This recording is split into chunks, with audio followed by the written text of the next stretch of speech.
अच्छा जी। कोई मसला पीछे से या स्टार्ट करूं?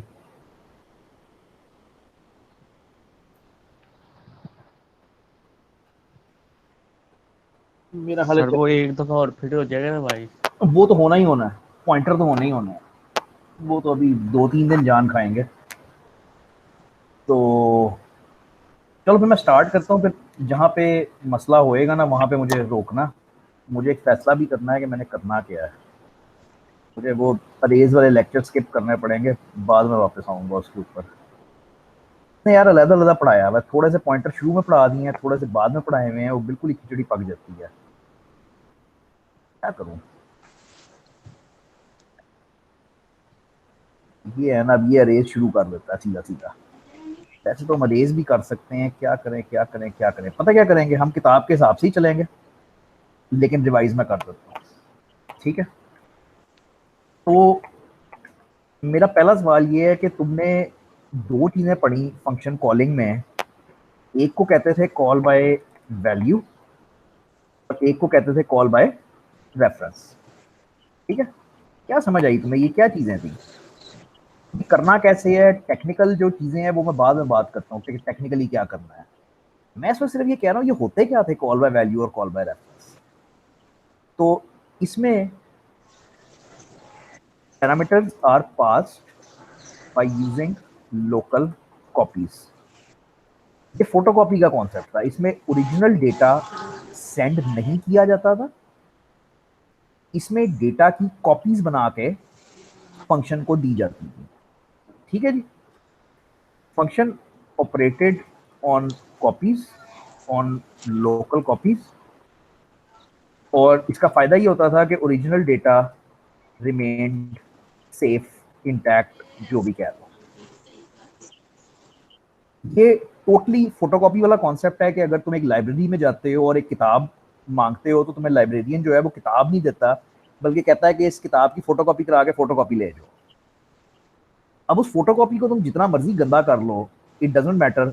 ओरिजिनल जो है वो अपनी जगह पे सेफ रहती है, कायम दायम रहती है। ये कॉल बाय वैल्यू का कॉन्सेप्ट था। और इसमें मैंने आपको कहा था कि this is default for variables in C plus plus. Default का मतलब है कि अगर सी प्लस प्लस में तुम कोई एक्स्ट्रा काम नहीं करते तो कॉल बाय वैल्यू हो रही होती है। अच्छा, फिर कॉल बाय रेफरेंस क्या है? कॉल बाय रेफरेंस में address of original data is passed. कोई कॉपी शॉपी नहीं दी जाती। इसमें डेटा का एड्रेस पॉइंटर फंक्शन को पकड़ाया जाता है। Now function can manipulate original data. अब कुछ लोगों को ये बात अच्छी लगती है, कुछ को ये बुरी लगती है। बात ये नहीं है, बात ये है कि ये दोनों टूल्स हैं, कॉल बाय वैल्यू और कॉल बाय रेफरेंस। और जिस वक्त जिस टूल की जरूरत पड़ती है तुम वो टूल इस्तेमाल कर लेते हो। ठीक है। अब पता नहीं तुम्हें ये बात अच्छी लगेगी या बुरी लगेगी, लेकिन बहरहाल ये रिस्की तो है। As original data can be change. ये जरा म्यूट हो जाओ जब ना बोल रहे हो, वो शोर आता है। लेकिन ये एफिशिएंट भी है। अब एफिशिएंट समझने के लिए मैं ये बात थोड़ी सी कॉन्सेप्चुअली जरा समझनी पड़ेगी। तुम तो अभी सिंपल छोटे छोटे वेरिएबल बना रहे हो और अभी तो तुम बेसिकली औजार पकड़ना सीख रहे हो ना। लेकिन एक्चुअली ये इस तरह से होता है कि जब तुम फॉर एग्जांपल जब तुम एग्जाम दे रहे होते हो और जब तुम एग्जाम में लॉग इन करते हो तो तुम्हारा जो आईडी पासवर्ड है वो सर्वर के पास जाता है। सर्वर के पास तुम्हारे से मुतालिक तमाम इंफॉर्मेशन पड़ी होती है। एक स्टूडेंट की यानी तुम्हारी तमाम इंफॉर्मेशन, तुम्हारी तस्वीर, तुम्हारी आईडी, तुम्हारा सारा बायोडाटा सब कुछ पड़ा होता है। सर्वर उस तुम्हारे डेटा का एक ऑब्जेक्ट बनाता है, एक वेरिएबल बनाता है। और वो वेरिएबल फंक्शन को पास कर देता है। फंक्शन कौन है? वो जो कॉल कर रहा है, जो तुम क्लाइंट मशीन पे जिस पे बैठे हुए हो। अब वो बेतहाशा डेटा होता है यार, वो 10-12 MB डेटा होता है। अगर उसको कॉल बाय वैल्यू किया जाए तो इसका मतलब है कि सर्वर जो है उस 10-12 MB डेटा की कॉपी बनाएगा। अब अगर 200 बंदा बैठा है तो वो 200 बंदों की कॉपियां बना रहा होगा। ये इनएफिशिएंट है, ये गलत है। मतलब गलत तो नहीं है, लेकिन ये इनएफिशिएंट है। इसमें टाइम लगता है, मेमोरी वेस्ट होती है। तो कॉल बाय रेफरेंस एफिशिएंट होता है बिकॉज ओनली ए पॉइंटर, एक एड्रेस, सिर्फ एक एड्रेस पास किया जाता है। वंस अगेन रिस्की है कि वो ओरिजिनल को छेड़ सकता है, लेकिन एफिशिएंट भी है क्योंकि सिर्फ एक पॉइंटर दे रहे हो। ये जो है इसके खिलाफ सबसे ज्यादा बात ये जाती है कि ये सख्त इनएफिशिएंट है। Copy needs to be created for data. तो मैं फिर कहूंगा इसमें कोई राइट रॉन्ग वाली बात नहीं हो रही है। कॉल बाय वैल्यू राइट है या रॉन्ग है या अच्छा है या बुरा है, जो भी है करने दोनों आने चाहिए। और जरूरत पड़ने पे कि कौन सी चीज हमें चाहिए, कि मतलब कौन सा हमारा हमारा एक्चुअली सवाल है क्या, ठीक है, हम करना क्या चाह रहे हैं, उस सिचुएशन के ऊपर आप जाके ये डिसाइड करते हो कि भाई मैं फलानी चीज इस्तेमाल कर रहा हूँ। यहां तक कोई सवाल तो जरूर पूछो।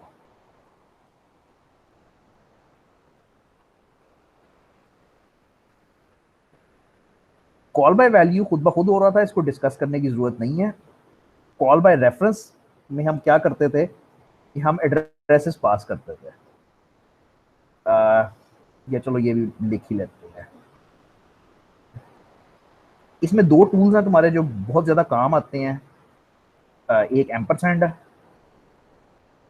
ये इसको पढ़ते हो एड्रेस ऑफ फलाना, और एक स्टार है, इसको पढ़ते हो वैल्यू एट फलाना। इसके अलावा आखिरी बात ये थी कि pointers are variables which hold memory addresses. In order to create pointer हम यूज ये करते हैं कि इंट स्टार पीटीआर। प्रॉब्लम ये है कि ये जो स्टार है ना, इस स्टार के सी प्लस प्लस में को 25 इस्तेमाल है।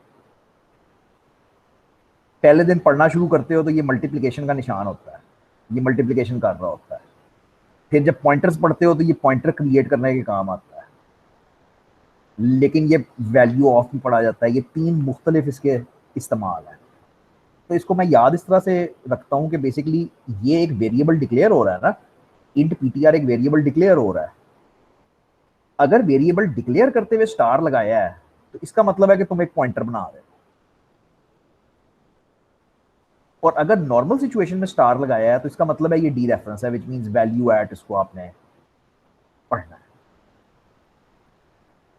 अच्छा, अब हमने जाते जाते क्या किया था, हमने ये किया था शायद,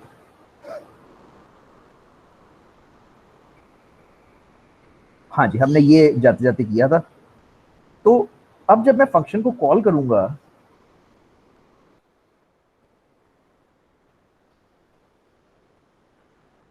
तो याद रहे कि मैं एड्रेस पास करूंगा, address of original data is pass. तो अब मैं एड्रेस पास कर रहा हूं, मैं ए का एड्रेस और बी का एड्रेस पास कर रहा हूं।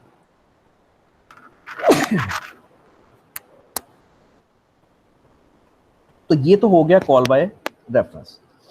अब अगर एड्रेस पास करते हो तो उसको रिसीव करने के लिए तुम्हें पॉइंटर टाइप के वेरिएबल्स चाहिए। भाई नॉर्मल वेरिएबल तो नहीं ना एड्रेस ले सकते, ये नॉर्मल वेरिएबल है, ये तो नहीं एड्रेस पकड़ सकता। तो एड्रेस पकड़ने के लिए तुम्हें एक स्पेशल वेरिएबल चाहिए जिसको पॉइंटर बोलते हैं। और बस आगे ये है कि उसकी आपने मैनिपुलेशन थोड़ी सी की थी।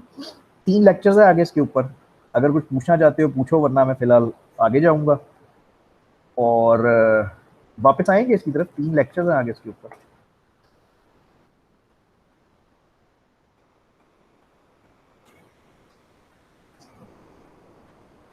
ये वो चीजें हैं जो आप स्किप नहीं कर सकते, जो आप ये नहीं कह सकते कि यार चलो मुझे कम समझ आएगी तो मैं चला लूंगा काम, नहीं, ये ऐसे नहीं हो सकता।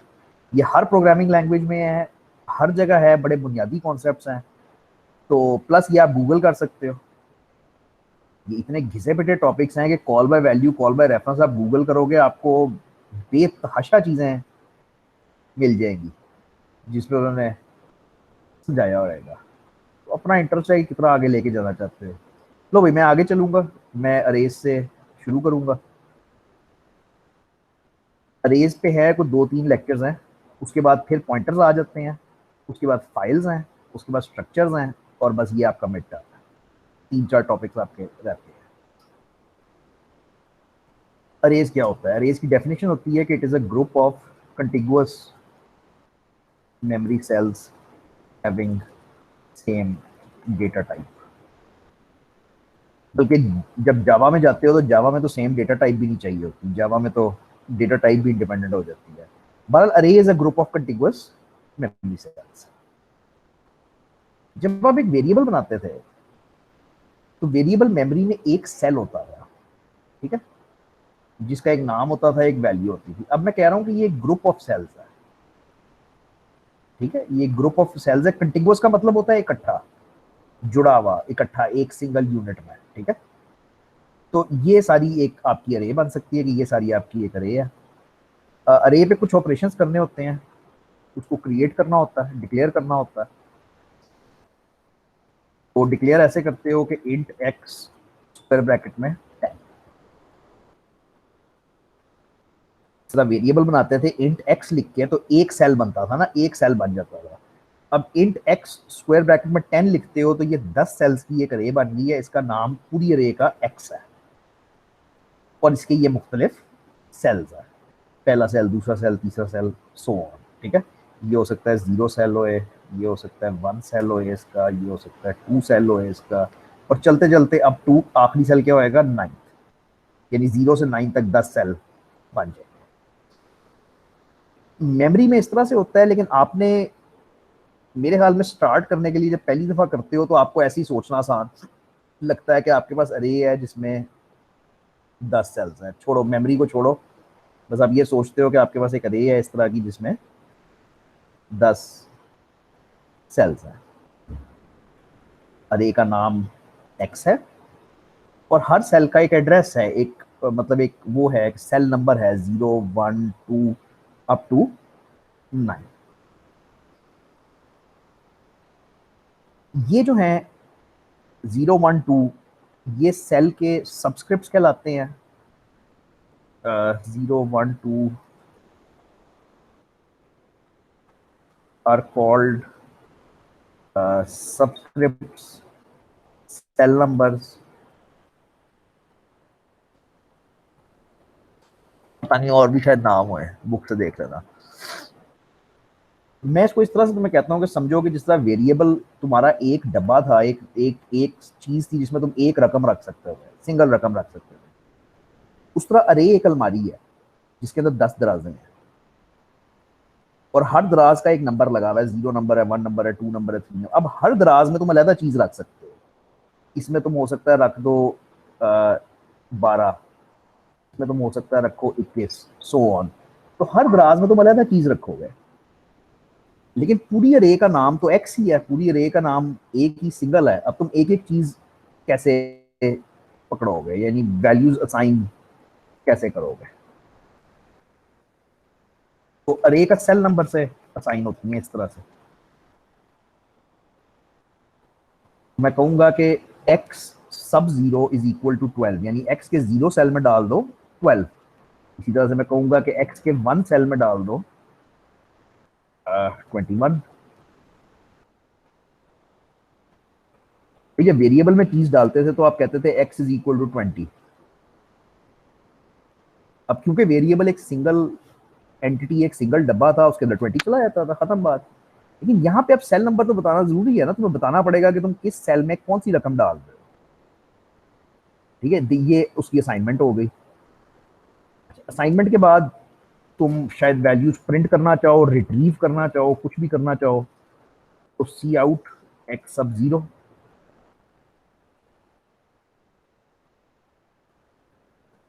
भाई अरेज में जिधर तुम फंस जाते हो, वेरिएबल्स पे चला जाया करो। अगर अरे में चीज समझ ना आ रही कैसे करनी है, तो पहले अपने आप से ये पूछो कि वेरिएबल में कैसे करनी है। बस जब तुम्हें वो समझ आ जाएगा, ये खुद ब खुद हो जाएगा, ठीक है। तो डिक्लेयर करना, असाइन करना, प्रिंट करना, इवन आपकी बुक ने तो वो भी किया हुआ है, हाँ, इनिशलाइज भी किया हुआ है आपकी बुक ने तो इनिशलाइजेशन, इनिशियलाइजेशन हमेशा ये होती है कि जब तुम अरे बनाते हो तो साथ ही तुम उसको कुछ वैल्यूज दे देते हो, ये करली ब्रेसेस में होती है, ठीक है।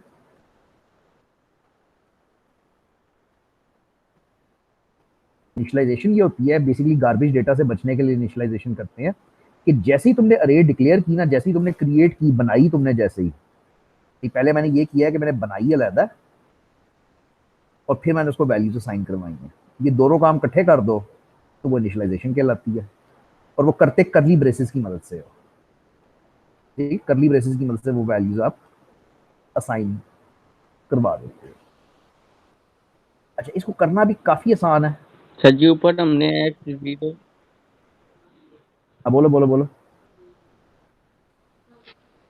ऊपर हमने मुझे समझ एक्स नहीं आई। एक्स जीरो अरे दे के फिर हमने 12 कराया आगे दिया। इधर हम डायरेक्ट ही एक्सटेंड दे रहे हैं तो वो 10 में ही जाएगा ना सारा। नहीं, एक्सटेंड डायरेक्टली नहीं दे रही है, जरा गौर से देखना। पहली लाइन देखो, ये मैंने क्या किया, डिक्लेरेशन की है। डिक्लेरेशन किया। जब डिक्लेरेशन करते हो ना तो स्क्वायर ब्रैकेट के अंदर साइज आता है। ये सबस्क्रिप्ट नहीं है, ये एड्रेस नहीं है, ये साइज है। ये 10 जो है ये साइज है कि मैं अरे बना रहा हूँ 10 सेल की। इसके बाद जब उसको इस्तेमाल करते हो ना, तब उसका सबस्क्रिप्ट देते हो कि 0 सेल में ये डाल दो, 1 सेल में ये डाल दो। यहां पे मैंने एक अरे बना दी 10 सेल की, उसके पहले सेल में 12 डाला, दूसरे सेल में 21 डाला, तीसरे में फिर 12 डाला, चौथे में 33 डाला, तीसरे में 33 डाला। समझ आई बात की? ये हो रहा है। और इसमें से एक जरूरी पॉइंट निकलता है जो तुमने बोला है, वो ये है कि जब अरे डिक्लेयर करते हो ना तो ब्रैकेट में एड्रेस नहीं आता, ब्रैकेट में साइज आता है। कितने साइज की अरे बना रहे हो, ये मैं कह रहा हूं कि 10 सेल्स की एक अरे बना दो। अब जस्ट फॉर प्रैक्टिस अगर करना चाहते हो तो मैं कहता हूँ एक्स सब जीरो इज 121, और अगर मैं कहता हूँ सी आउट एक्स सब जीरो तो तुम्हें वही 121 वापस मिल जाएगा, कोई खास बात नहीं है ये। ठीक है। अब मतलब आप इस तरह से कर सकते हो सारा। मतलब अगर मैं आपसे कहूँ कि यूजर से एक वैल्यू लो, बल्कि हाँ यार ये करते हैं, ये करते हैं।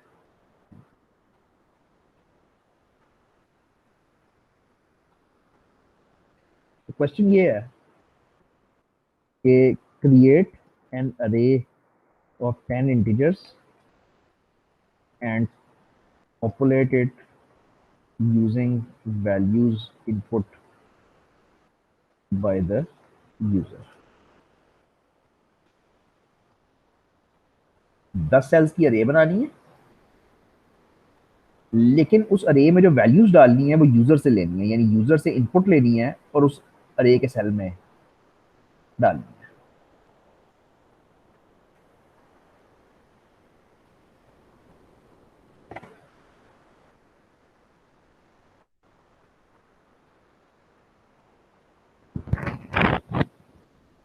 हाँ जी, कोई आइडिया?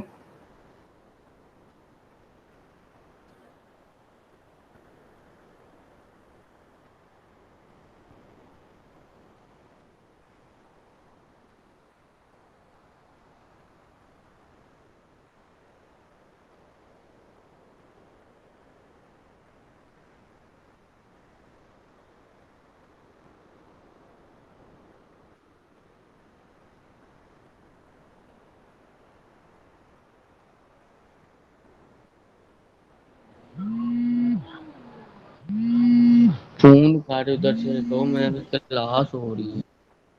क्या?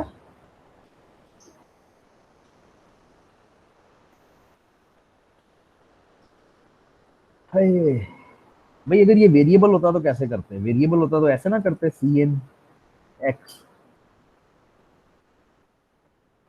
तो अब सिर्फ ये करना है कि हर सेल का अलग वजूद है, हर सेल एक अलग वेरिएबल है।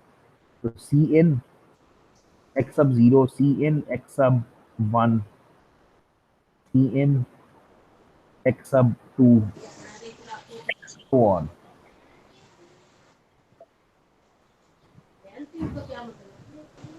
भाई अगर ये सादा वेरिएबल होता तो तुम क्या करते? तुम कहते int x cin x, ये तुम्हारा वेरिएबल में इनपुट हो जाती।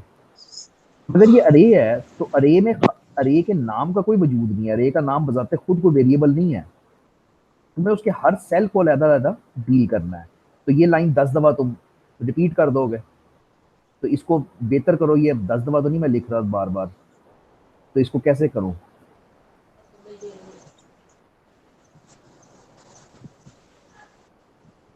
भाई अगर ये 1000 सेल की रे इसको होती तो तुम ऐसे ही 1000 लाइनें लिखेंगे लिखते? सर। नहीं नहीं, अगर 1000 की होती तो तुम 1000 लाइनें नहीं, लिखते? 1000 तो नहीं लिखेंगे। तो फिर कैसे संभालोगे इसको? नहीं तो फिर लूप का इस्तेमाल कर। तो लूप का इस्तेमाल करें कि कहां से कहां तक चलाना है लूप? 10 तक चलाएंगे, 0 से 10 तक। 0 से 9 तक, क्योंकि आखिरी सेल जो है वो 9 होएगा। तो अरे का आखिरी सेल है वो 9 होएगा ना। 0 9। 1 2 3 4 5 6 हाँ 7 जी। 8, यानी ये देखो ना कि 0 से लेकर 9 तक जाएगा ना आखिरी। तो इसके अंदर आके तुम एक यूजर को मैसेज करवा दो, प्लीज इनपुट वैल्यू, और सी एन करवा लो एक्स सब आई। अब ये 10 की होए 1000 की होए, ये 3 लाइनों में तुम्हारा काम खत्म हो गया है।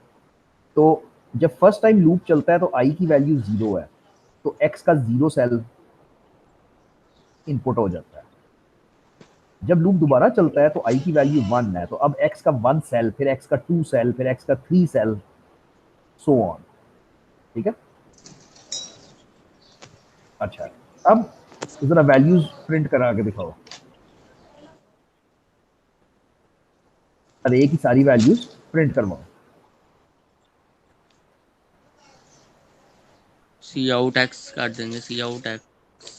सी आउट एक्स 0, सी आउट एक्स 1, सी आउट एक्स 2, फिर वही कहानी रिपीट होनी शुरू हो जाएगी। ठीक है। तो अगेन तुम एक लूप बनाओगे, और int j equal to 0, j less than equal to 9, j plus plus, और इसमें तुम कह दोगे कि सी आउट एक्स सब जे, और मैं साथ एक स्लैश टी दे रहा हूं ताकि जरा नजर आता है।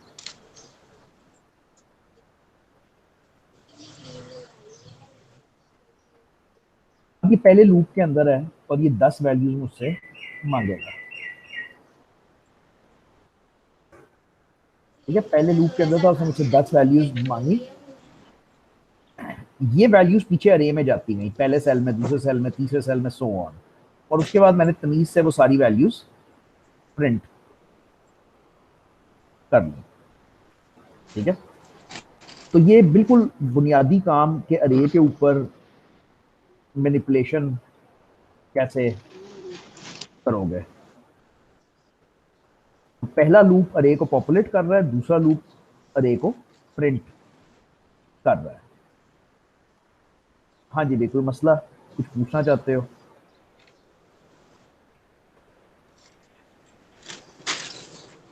इधर आई है, इधर जे है। वजह,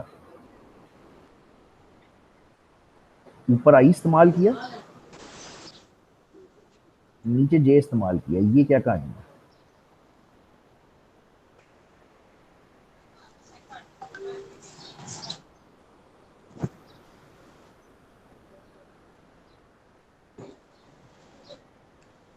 सर ये अलग अलग किया है इसलिए कि कंफ्यूजन ना हो।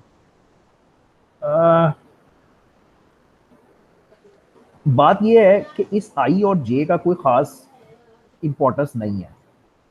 जब ये कोड चलता है तो एक्चुअली चल क्या रहा है? चल ये रहा है कि एक्स सब 0, एक्स सब 1, एक्स सब 2, एक्स सब 3, इस तरह से चल रहा है ना। एक्चुअली तो आई रिप्लेस हो जाता है, उसकी जगह 0 1 2 3 इस तरह की चीजें आ जाती हैं। तो मेरा कहने का मकसद ये है कि यार अरे चलती है सेल नंबर के ऊपर, अरे इसके ऊपर चलती है 0 1 2 के ऊपर। वेरिएबल तुम जौन सा मर्जी लगा लो, वो तुम्हारे मेरे लिए है बेसिकली, इससे ज्यादा वो कुछ नहीं।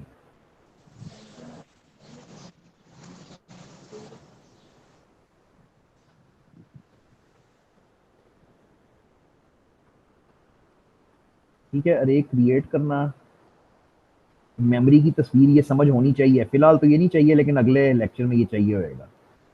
फिर अरेज बनाना, फिर उसको प्रिंट करवाना, इनपुट करना, सम करना, इनिशियलाइज। इनिशियलाइज में दो रास्ते हैं। एक तो ये इनिशियलाइजेशन है, एक इनिशियलाइजेशन तो ये है कि तुम लूप में जाओ और सारे के सारे सेल्स में जीरो डाल दो। एक तो ये इनिशियलाइजेशन का तरीका है, लेकिन जो बेहतर तरीका है वो ये है कि करली ब्रेसेस लगा के जल्दी से फारिग करो कि उसको इनिशियलाइज कर दो एक ही वैल्यू पे। इवन अगर आप इससे भी ज्यादा टाइम बचाना चाहते हो तो ये भी चल जाता है। ये चलना नहीं चाहिए, हालांकि अजीब सी बात है कि सिर्फ एक वैल्यू दे रहे हो, लेकिन इनिशियलाइजेशन के अंदर ये चल जाता है। अच्छा भाई, अब तुमने बनाने हैं प्रोग्राम, और आ, यही बना लें पहले। नहीं, पहले सिंपल बनाओ, पहले सिंपल बनाओ। लो भाई, पहला ये है।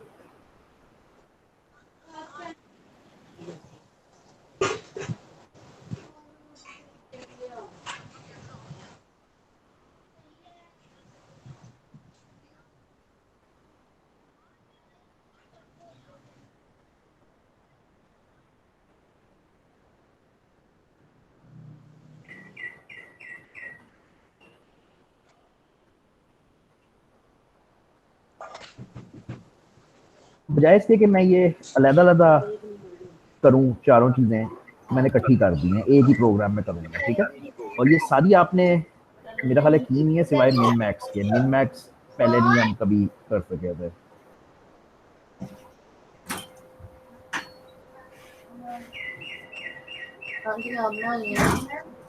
तो 5 मिनट लो जरा बनाने की कोशिश।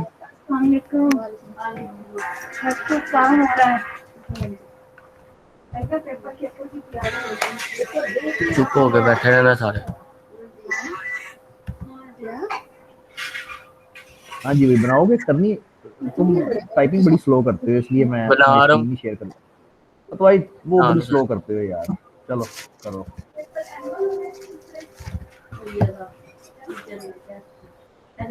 मैं घड़ी पे 5 मिनट दूंगा तो तुम्हें तेज तेज करना होगा भाई, ठीक हाँ है। T20 ही हो रहा है। तो यार तेरे पीछे रोला बड़ा है।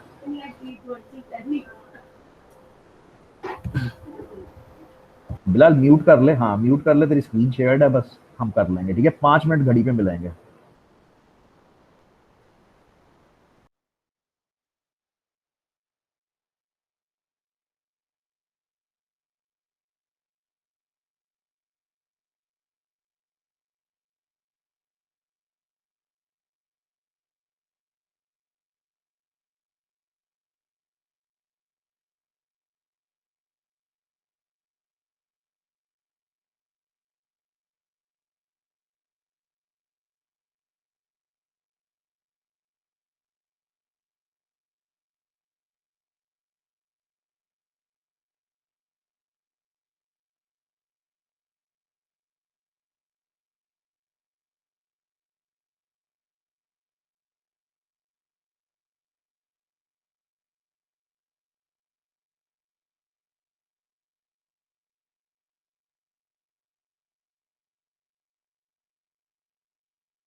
एक और वैल्यू डाल लो अरे में, तुमने 4 डालनी है, 5 डाल लो।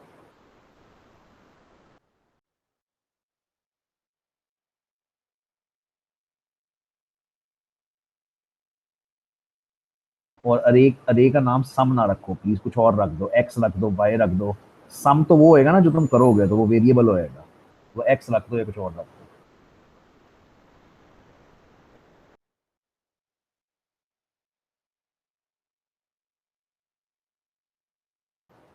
एग्जैक्टली, सम तो एक वेरिएबल होएगा ना।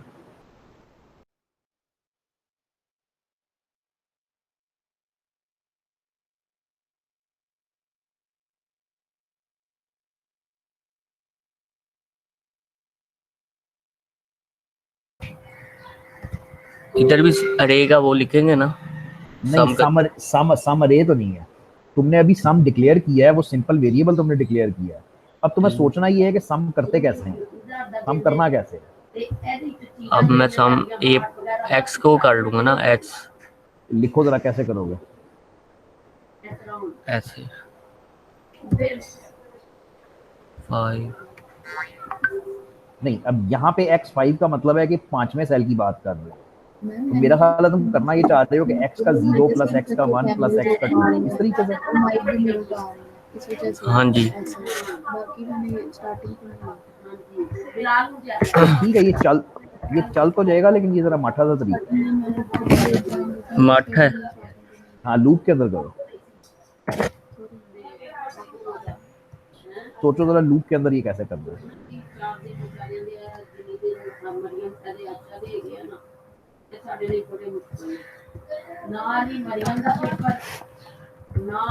फॉर लूप के अंदर मैं लूंगा i is equal to 0।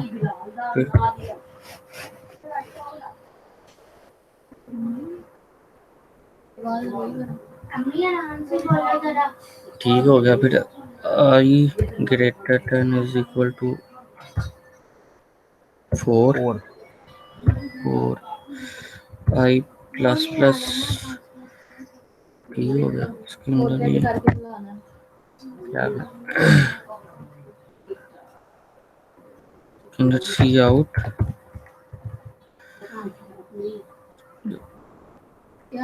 X और आई। ठीक है सर। रुक जाओ, आप स्क्रीन शेयरिंग रोको, बताता हूँ।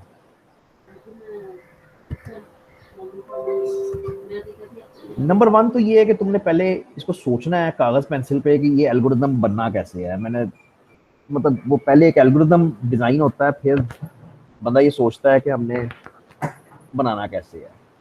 सम मुझे उम्मीद थी कि तुम्हें आता होएगा, सम का मेरा ख्याल था कि तुम्हें आता होएगा क्योंकि हमने पहले किया है।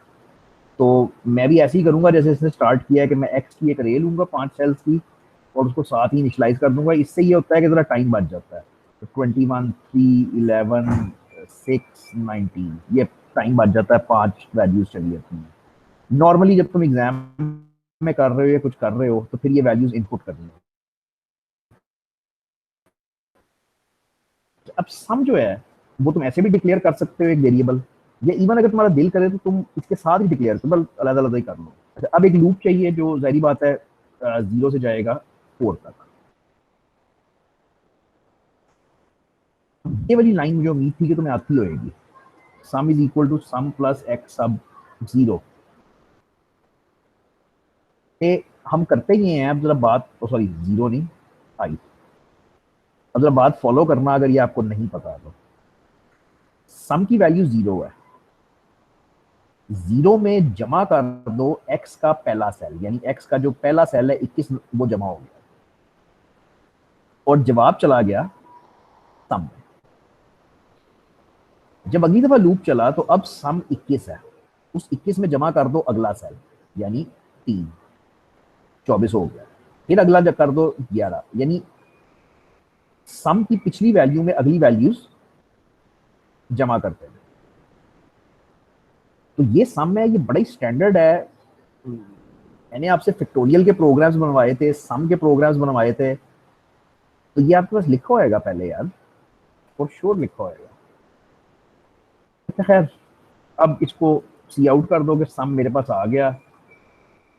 वो मेरा सम नाम का वेरिएबल आ गया। एवरेज निकालनी है तो वो यहीं पे रन टाइम पे निकाल लो, वो उसका क्या करना है, यानी सम डिवाइड बाय 5 कर लो ना, फिर से उतारना है, वहीं पे करके खत्म कर दिया। अब मैं तो ये मेनली प्रोग्राम कर रहा था मिन मैक्स के लिए कि मिन मैक्स कैसे निकालते हैं। तो ये हमने पहले बिल्कुल नहीं किया, इसका हमें कोई एक्सपीरियंस नहीं है। तो पहले एक एल्गोरिथम डिजाइन किया करो अपने दिमाग में, कोई एक पकड़ लो, मिन पकड़ लो या मैक्स का पकड़ लो, एक ही बात है। तो हाउ टू फाइंड मिन from a series of numbers. तो तुम्हारे पास सामने 10 नंबर पड़े हुए हैं और तुमने उनमें से मिनिमम रकम निकालनी है। अब अगर तुम्हें ये लग रहा है कि यार हम देखेंगे और हम देखेंगे सबसे छोटा कौन सा है, तो फिर वो निकाल देंगे, चलो ये भी बात मैंने मान ली। अब सोचोगे तुम्हारे घर से लेके मीनारे पाकिस्तान तक नंबर पड़े हैं, ठीक है, कुछ 10-12 किलोमीटर के ऊपर नंबर लिखेंगे। अब उन नंबर्स में से तुमने मिनिमम निकालना है। वो देख के तो नहीं निकल सकता, तुम जब तक थोड़ा सा आगे जाओगे तुम्हें पिछले भूल चुके होंगे। तुम एक सिस्टम बनाना पड़ता है, एक एल्गोरिथम बनाना पड़ता है कि हम ये काम कैसे करेंगे। वो एल्गोरिथम चाहिए मुझे, ठीक है। फॉर एग्जाम्पल ये ये लो अपना डेटा लिखा हुआ है, वगैरह डिलीट करने से पहले। तुम्हारे पास कुछ नंबर्स हैं जो सीरीज में पड़े हुए हैं। अब इसका कोई एल्गोरिथम, कोई सिस्टम के किस तरीके से हम मिनिमम नंबर निकाल सकते हैं, अगर कोई आइडिया है तो बताओ, वरना मैं स्टार्ट करता हूँ। बल्कि कोई मसला नहीं, अभी ये बहुत जल्दी है तुम्हारे लिए, ये तुमने अभी एल्गोरिथम नहीं लिखना है। तो एल्गोरिथम मेरा सुन लो, तुमने कोड लिखना है अभी सिर्फ। तो एल्गोरिथम ये है कि पहले नंबर को एक वेरिएबल में डाल लो,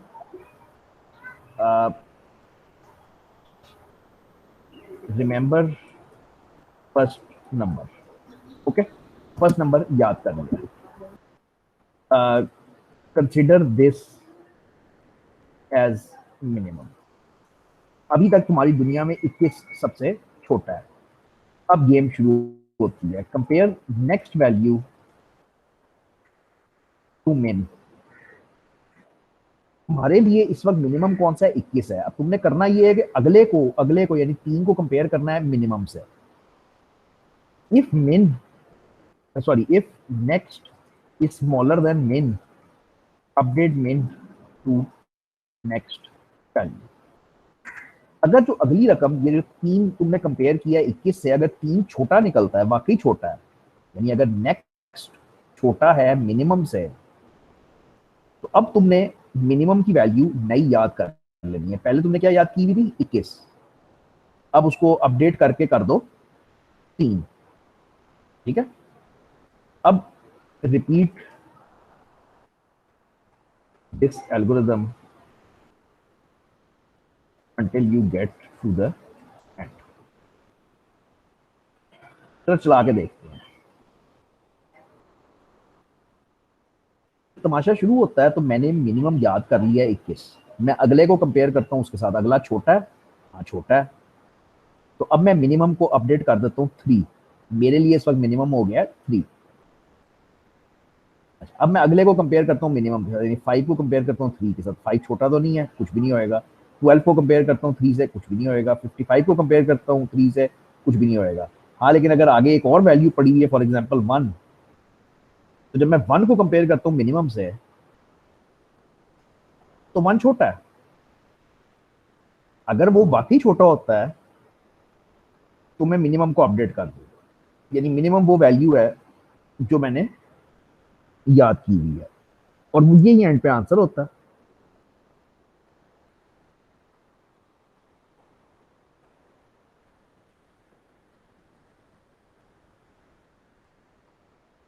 अब इसका कोड लिख सकते हो।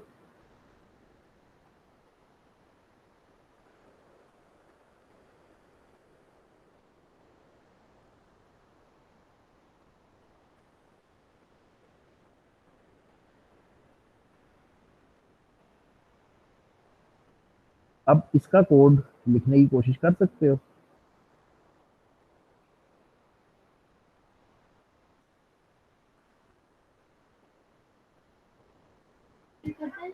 ऐसे देखते हैं कभी।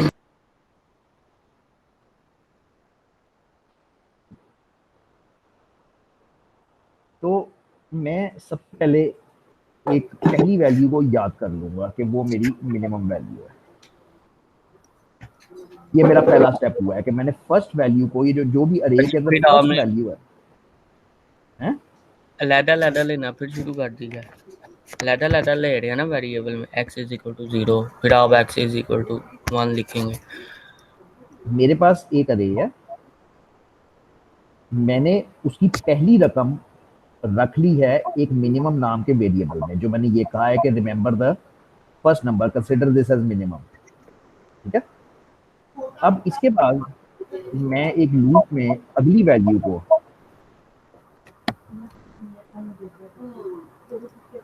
मैं एक लूप में अगली वैल्यू को कंपेयर करूंगा ना, इफ ठीक हो गया। इफ एक्स का आई वाला सेल छोटा है मिनिमम से, तो मैं मिनिमम को अपडेट कर दूंगा एक्स के आई वाले सेल पे। अगर अगली वैल्यू मेरे मिनिमम से छोटी है तो मैं मिनिमम को अपडेट कर दूंगा। बाय द टाइम ये लूप एंड तक पहुंचेगा मेरे पास मिनिमम वैल्यू आ चुकी होगी।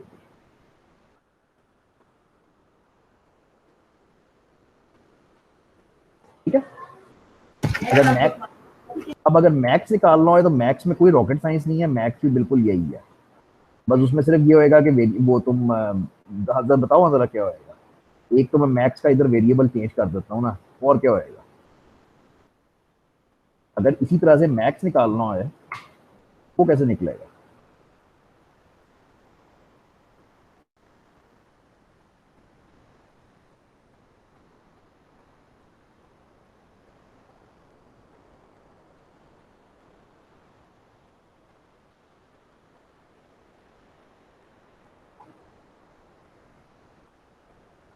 भाई इस दफा तुमने चेक करना है कि अरे की अगली वैल्यू जो है क्या वो बड़ी है, छोटी नहीं बड़ी है मैक्स है। तो तुमने इस दफा मैक्स को अपडेट कर देना है और बस ये वो है। मतलब अगर आपको एक एल्गोरिथम समझ आ जाए तो दूसरा खुद ब खुद हो जाता है। तो इस दफा मुझे पता चलेगा कि मेरी अरे में से सम इतना आता है, एवरेज इतनी आती है, मिनिमम वैल्यू 3 है, बाकी 3 है, और मैक्सिमम वैल्यू 21 है। ये इंतहाई सख्त जरूरी एल्गोरिथम्स हैं जो मतलब बड़े ही वो हैं, मतलब बुनियादी से हैं कि मतलब खुद ही सोचो कि कंप्यूटर साइंस में कितना ज्यादा तुम्हें मिनिमम मैक्सिमम वैल्यूज निकालनी पड़ती हैं। तो ये इनको करना आना मतलब बहुत जरूरी है। और अगर आपको ये समझ एल्गोरिथम समझ नहीं आता तो एल्गोरिथम आपकी बुक्स में नहीं है। एल्गोरिथम ये है कि हाउ टू फाइंड, या एल्गोरिथम ही लिख लो, algorithm to find minimum value in अरे।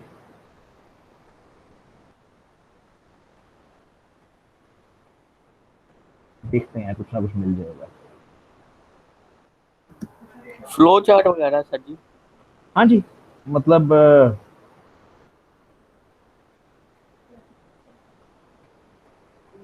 ये इतना अच्छा नहीं है क्योंकि इसके अंदर कोड आ गया सारा। मुझे सिर्फ तस्वीरों में चाहिए, तस्वीरों में या एनिमेशन में कहीं पे समझाया वो है ना, तो वो बड़ा अच्छा होता है। एनिमेशन लिखे फ्लो चार्ट हाँ इसका। हाँ, मतलब देखना बेसिकली। पता बात क्या है, तुम इस किताब में तुमसे एल्गोरिथम्स नहीं लिखवाए गए। इस किताब में तुमसे ये उम्मीद नहीं कोई कर रहा कि तुम एल्गोरिथम्स खुद लिख बनाओगे। लेकिन हाँ इतनी उम्मीद है कि अगर मैं तुम्हें एल्गोरिथम समझा दूं, जैसे ये मैंने तुम्हें एल्गोरिथम समझा दिया कि कैसे करना है, तो इसके बाद कोड लिखना तुम्हें आना चाहिए। इस किताब में तुमसे एक कोड लिखने की उम्मीद है। अगले सेमेस्टर्स में जाके फिर तुमने एल्गोरिथम्स भी खुद बनाने हैं। वो फिर सही मुश्किल काम है ना, कि मतलब वो इस लॉजिक को सारी को खुद डिफाइन करना।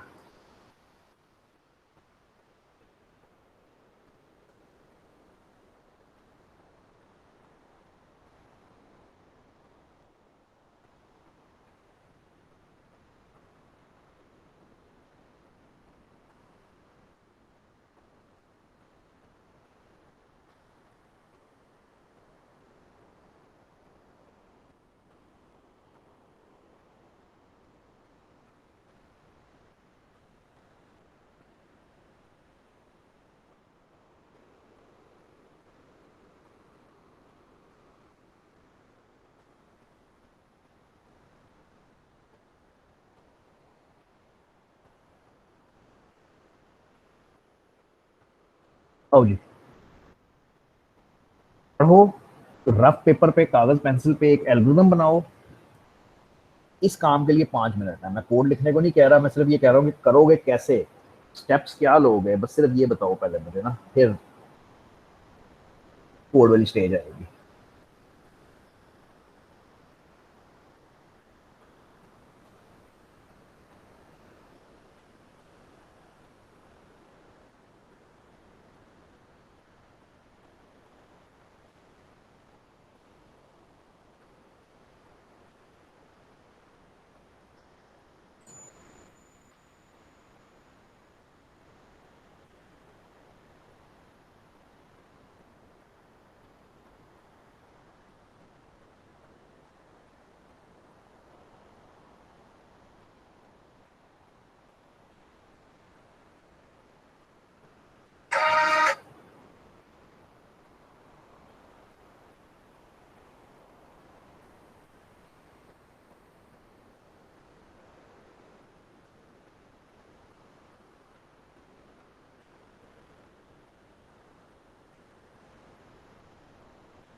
समझ आ जाए तो जरूर करा देना।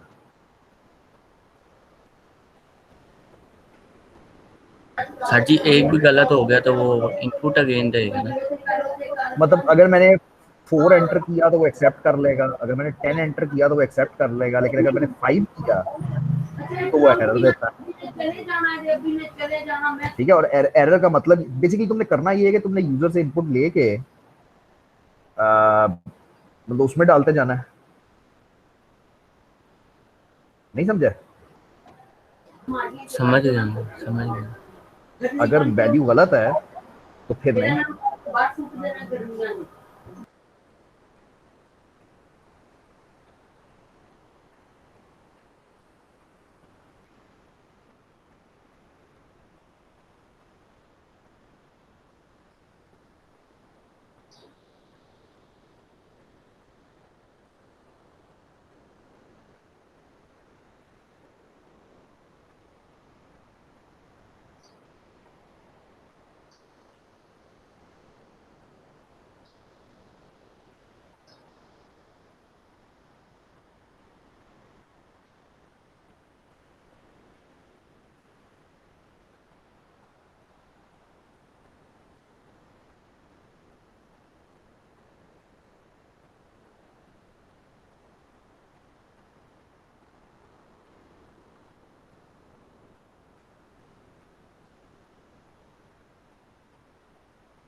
अच्छा, ये काम लगता जरा मुश्किल है नहीं?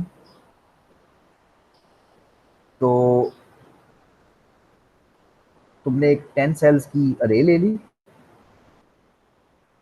और अब तुम्हें इसमें यूजर से वैल्यूज इनपुट करवानी है, तो जाहिर सी बात है कि तुम्हें एक लूप चाहिए जो 10 से लेकर 9 तक जाएगा। ठीक हो गया? और तुम्हें इसमें यूजर से वैल्यूज इनपुट करवानी है।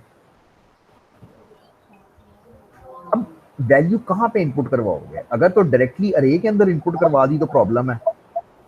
सवाल ये था कि हमने सिर्फ वो वैल्यूज लेनी है जो पॉजिटिव है और इवन है।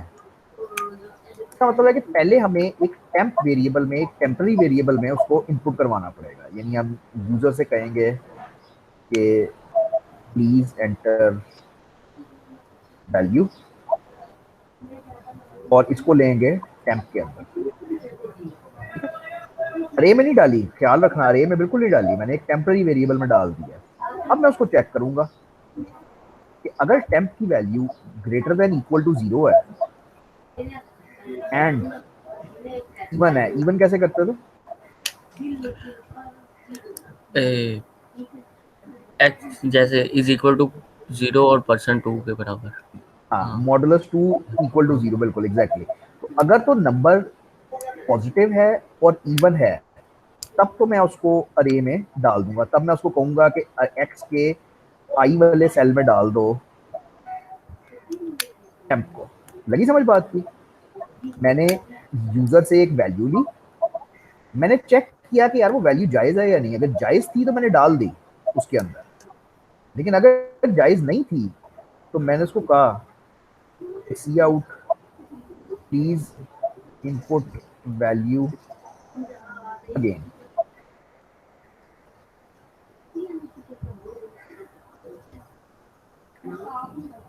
ठीक है? सर जो मैंने सोचा था वो डायरेक्ट ही मैंने अरे के अंदर प्रिंट करा दी थी वैल्यूज, फिर जाके मैंने ये फिर इवन जा और ओड फिर तक किया था। हाँ, हाँ, फिर जाके छांटी किया था। हाँ जी। हाँ, तो वो भी चल जाएगा, लेकिन उसमें मसला ये है कि वो फिर तुम्हें अरे में से वो ज्यादा मुश्किल है कि पहले तुम अरे में चीजें डालोगे, फिर उसको छांटी करोगे, फिर चीजें बाहर निकालोगे।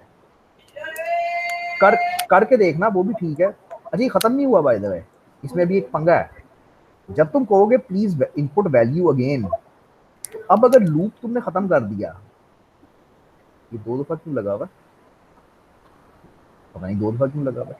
अच्छा, अब अगर तुमने लूप ही खत्म कर दिया तो लूप तो दोबारा घूमेगा और अगली इटरेशन कर देगा, यानी वो तो सेल नंबर ही चेंज कर देगा आई का। नहीं समझे भाई? अगर आई की वैल्यू थी 4, फॉर एग्जांपल इमेजिन करो आई 4 चल रहा है, तुमने टेम्प में वैल्यू पकड़ी, वैल्यू गलत थी, तो तुमने उसको कहा कि दोबारा वैल्यू एंटर कर दो। अब जब वो लूप दोबारा घूमेगा तो आई तो 5 हो जाएगा, तो चौथा सेल तो खाली रह गया। तो इसके 2 रास्ते हैं, या तो आई को यहीं पे कम कर दो, या गो टू स्टेटमेंट यूज कर दो। दोनों में से कोई एक काम तुम्हें करना पड़ेगा। पता नहीं समझ भी आई है या नहीं कि क्या कहा है। और एंड पे पूरी अरे को प्रिंट करवा लो तो तुम्हें सिर्फ इवन नंबर्स वहां पे मिलेंगे। क्या अरे है हमारी एक्स सब आई और स्लैश एंड पे अरे को प्रिंट करवा लो, तो यू शुड गेट सिर्फ और सिर्फ इवन नंबर्स। ठीक है, यही इसका चेक होता है कि ये ठीक है या नहीं। अबे करो स्टार्ट। मैं कहता हूँ 22 ठीक है, मैं कहता हूँ 12 ठीक है, मैं कहता हूँ 3 ये ठीक नहीं होनी चाहिए। तो 3 पे वो कहता है कि प्लीज इनपुट वैल्यू अगेन, और दोबारा वैल्यू एंटर करो। मैं फिर गलत करता हूँ, फिर कहता हूँ दोबारा करो। मैं इस बार नेगेटिव कर देता हूँ, -2, वो भी गलत है। यानी उससे सिर्फ माननी ही वो है इवन और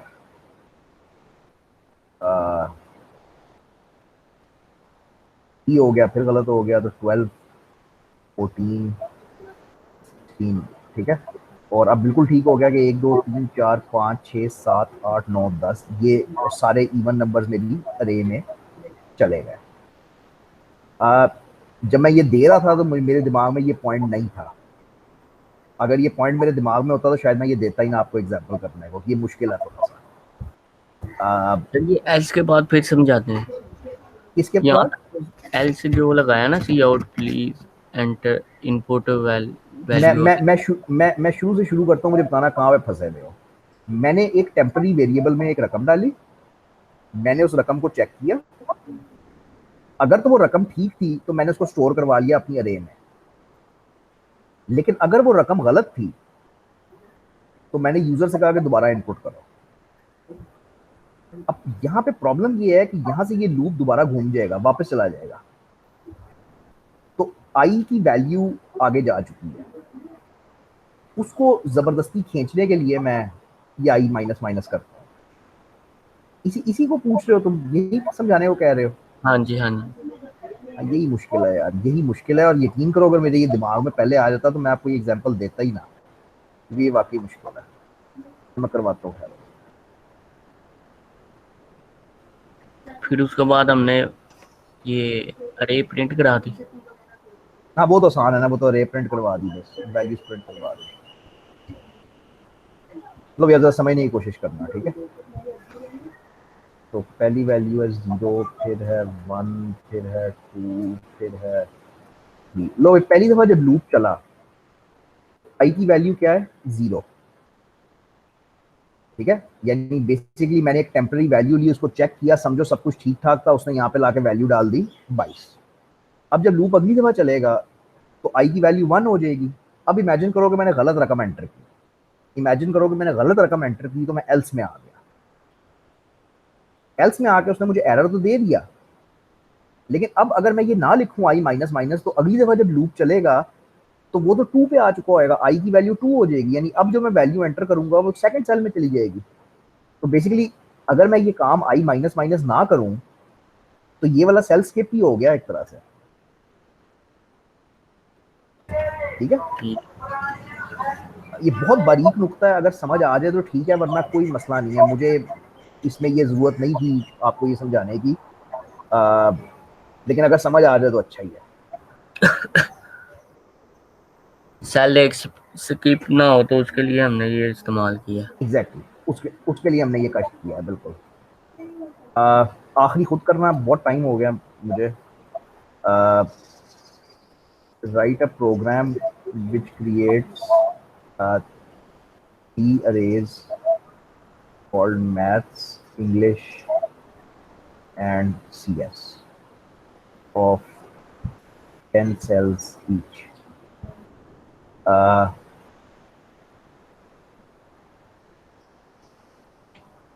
इनपुट पर मार्क्स सब्जेक्ट की 3 अरे लेनी है नहीं, एक मैथ्स की, एक इंग्लिश की, एक सीएस की, टोटल 3 अरेज और लेनी उसके है। सेल्स 10 लेने हैं। उसके 10-10 सेल्स होंगे।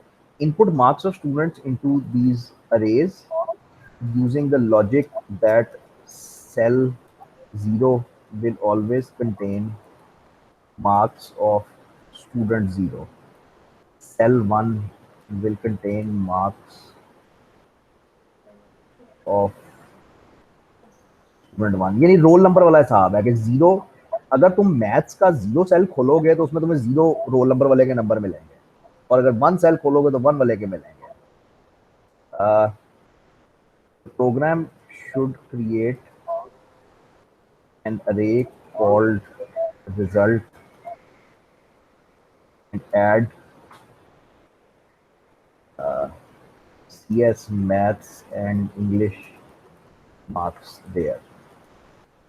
The program should also output top student in class and print a list of students who failed. Failure का कुछ भी बना लेना कि जिसके टोटल मार्क्स लेस देन 50 हैं या जो भी है, बस कुछ भी क्राइटेरिया बना देना, ठीक है। 3 रेज बनानी है, मैथ्स, इंग्लिश और सीएस, तीनों के 10-10 सेल्स होंगे। इंपॉर्टेंट बात समझनी अगले वाली है, जब तुम उसमें मार्क्स इनपुट करोगे तो उसकी लॉजिक ये है कि जो मैथ्स के 0 वाले सेल में है, मैथ्स का जो पहला सेल है उसके अंदर, यानी मैथ्स के पहले सेल में एक स्टूडेंट के नंबर है, फिर इंग्लिश के पहले सेल में उसी स्टूडेंट के हैं, और सीएस के भी पहले सेल में उसी स्टूडेंट के। यानी अगर तुम तीनों रेज का 8वां सेल देखोगे तो वो 8वें स्टूडेंट के नंबर होंगे, अगर पहला देखोगे तो पहले स्टूडेंट के नंबर होंगे। तो ये करने के बाद तुम्हें एक टोटल नाम की अरे, रिजल्ट नाम की अरे बनानी है, उसमें तीनों अरेज को किसी तरीके से जमा करना है, ये तुमने सोचना है कैसे करना है।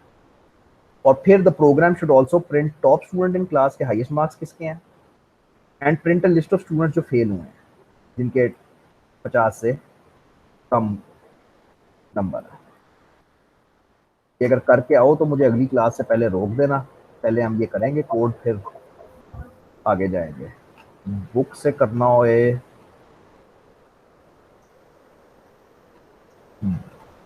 तो मैं आधा लेक्चर भी नहीं कर सका। अगर आपने बुक से करना हो तो मैं भी आधा लेक्चर किया सिर्फ 11वां। चलो नेक्स्ट टाइम सही, कुछ नहीं होता यार। तुम लोग की स्पीड थोड़ी सी ना स्लो है कसम से, थोड़ा करते हो लेकिन स्लो है थोड़ा सा। चलो देखते हैं।